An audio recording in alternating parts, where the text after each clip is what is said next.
Good evening, everyone. I was not able to do a vlog for the past 2 weeks, 3 weeks or so because there is some incident in the Philippines right now. We are now under lockdown for 1 month because of the COVID-19. So I have plenty of time. I am not reporting at the university, and I was able to read some notes, some books, and in my whiling the time, I encountered an old document done somewhere time in 2002, and the title is Globalist Manifesto. Globalist Manifesto. Well, I keep on reading the document and I find it very relevant in what's happening right now in the Philippines and in other parts of the world because of the COVID-19. You see, what's happening right now is that there are a lot of insinuations that this COVID-19 is biological warfare initiated by a certain world power against a certain country. For one, if you'll notice, the badly hit by the COVID is China and Iran, and then of course Italy, and then Korea, and then France. Philippines is not as badly hit, but we are afraid because we don't have the advanced medical facilities. Just in case we'll be hit hardly, I think the damage will be far worse than other countries. Okay, so that's the situation. And so I read this Globalist Manifesto and I agree with what is written in the manifesto. We need to have a world government. Well, why? Why? Because if we have a world government, wars will be avoided. Leaders who are playing gods, who want to play tricks to other countries, even their friends, they want to do tricks. Leaders who are like that will be prevented in doing so because he will have to contend with the world government. With the presence of the world government, which is democratically elected, nuclear war and other adventurisms by some countries will be prevented, and that alone will give us lasting peace. Now, let me read to you the contents of the Globalist Manifesto, and I invite you to analyze it, and maybe give some thought on it. And if you are convinced, join me, join us, join everyone in the process of leveling off, of getting consensus along the way, so that will hasten the formation of the global government or the world government. And here is the text of the Globalist Manifesto. Someday, this world will be peaceful, united, educated, and prosperous. There will be no war, no poverty, and no discrimination. A world able to protect itself from global warming, overconsumption, nuclear disaster, pollution, and acid rain, ozone layer depletion, and AIDS. A world that is able to practice sustainable development, protection of environment, and responsible parenthood. There is a world future somewhere where there will be no national boundaries, no racial discrimination, no religious fanaticism. Because every human being is a child of God, everyone is equally important and deserves to enjoy human rights, freedom, happiness, and prosperity. The citizens of the world have the duty to act towards this vision in wherever, whenever, and whatever they can within their status in life. As soon as possible and through a democratic consensus of all nations by a global plebiscite and a drafting of global constitution through an international constitutional convention, the goal of the citizens of the world is to set up a single and unified global government with police powers, powers to tax, and has the power of eminent domain. This task is arduous and long, but there's no justification for any armed solution in pursuance of this vision. Diplomacy should be the only way. The global government will have the judicial, executive, and legislative branches, a government-financed two-party system from the global presidency down to the village level with one monetary system, civil service system, electoral system, and economic system grounded on free enterprise. A global president, vice president, and a chamber of hereditary leaders, and a chamber of territorial representatives will be popularly elected.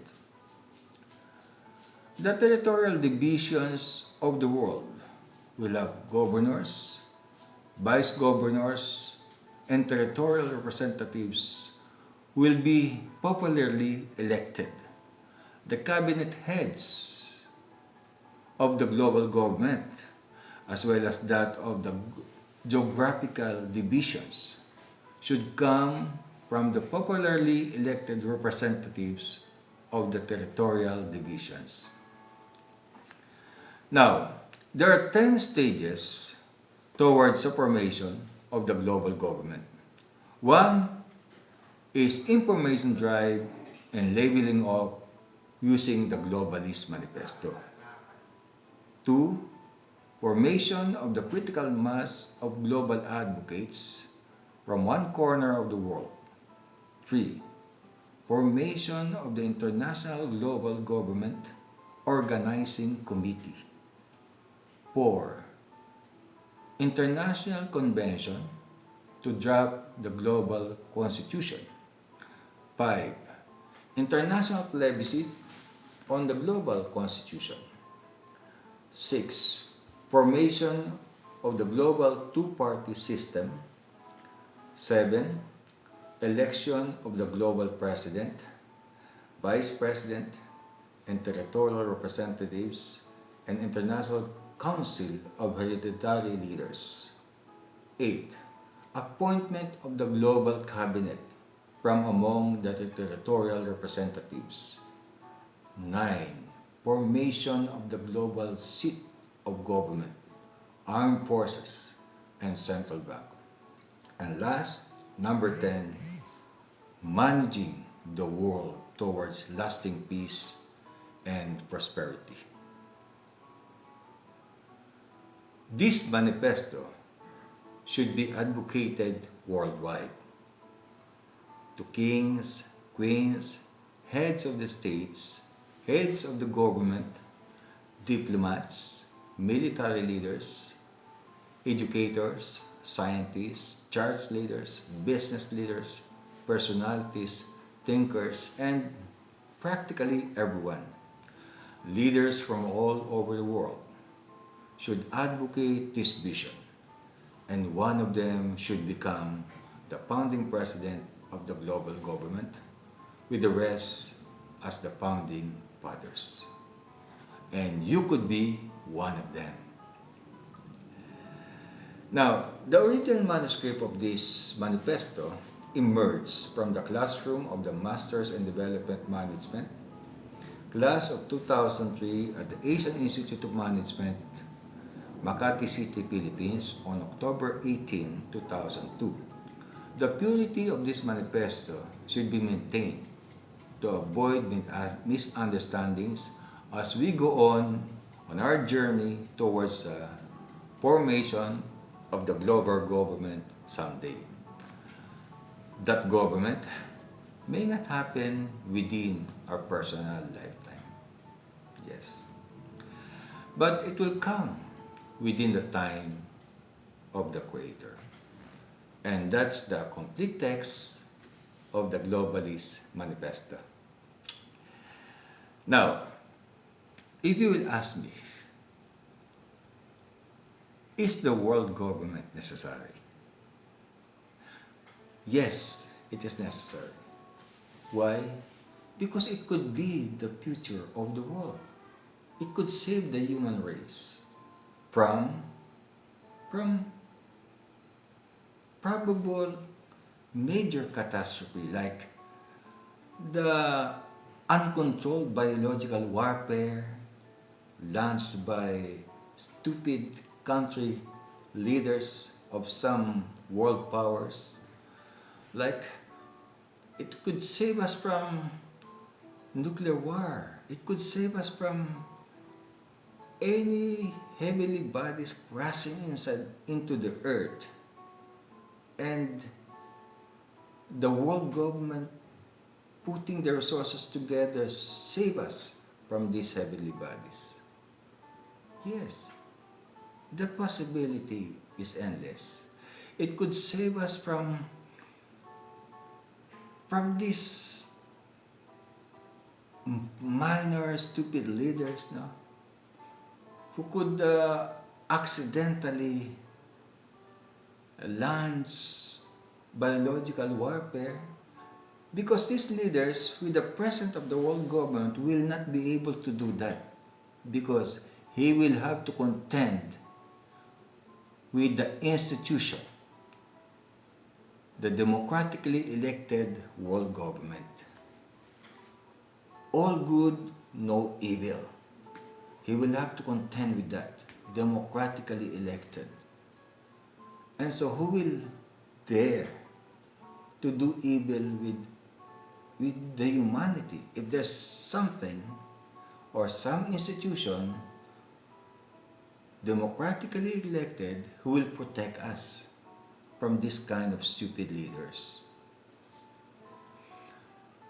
Now, will the world government happen? I say yes. Yes, it will happen. It's just a matter of time.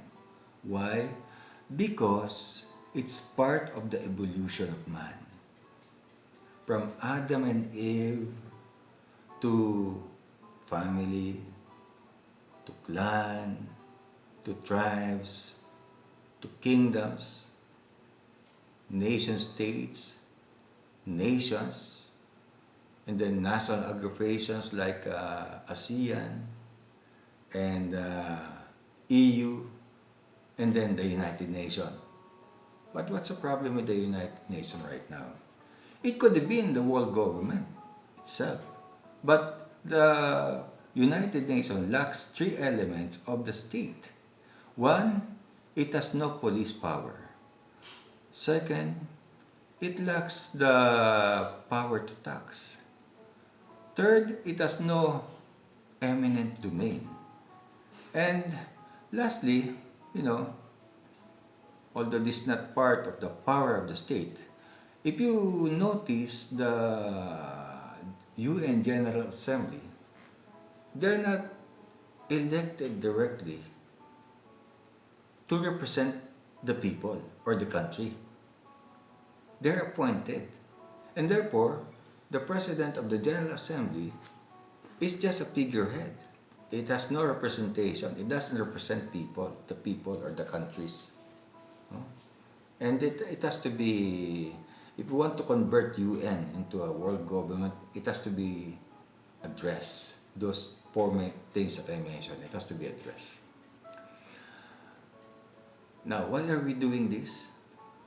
Well, our objective is nothing but to save the world, to save the humanity. Don't worry about me, don't worry about people. If you're asking who's behind me or who's orchestrating me, they're irrelevant. What we have now on the table as a vision, a globalist manifesto. And all we have to do is to agree on it and pursue the 10 stages that are articulated in the globalist manifesto. I am irrelevant here, and the people behind me are irrelevant.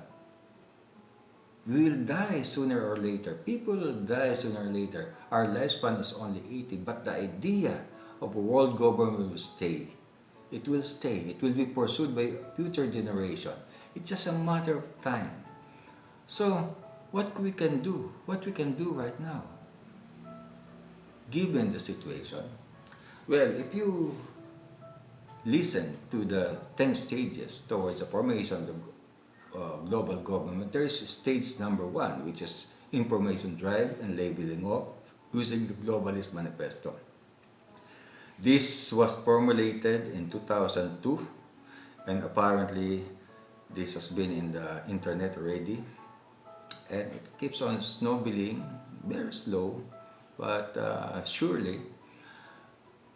And for almost 10 years it has been that way. We have to put some machines on it and some efforts on it. Everyone should talk about it and, discuss it so that we'll get a consensus. And eventually we'll go to stage number 2, stage number 3, and up to stage number 10. All we have to do is to follow the stages. And democratically, no force, no persuasion, but we have to do it naturally. And why are we doing this? For a very simple reason, that we want to save the humanity. And we are on this together. Thank you very much, and God bless all of you. Thank you.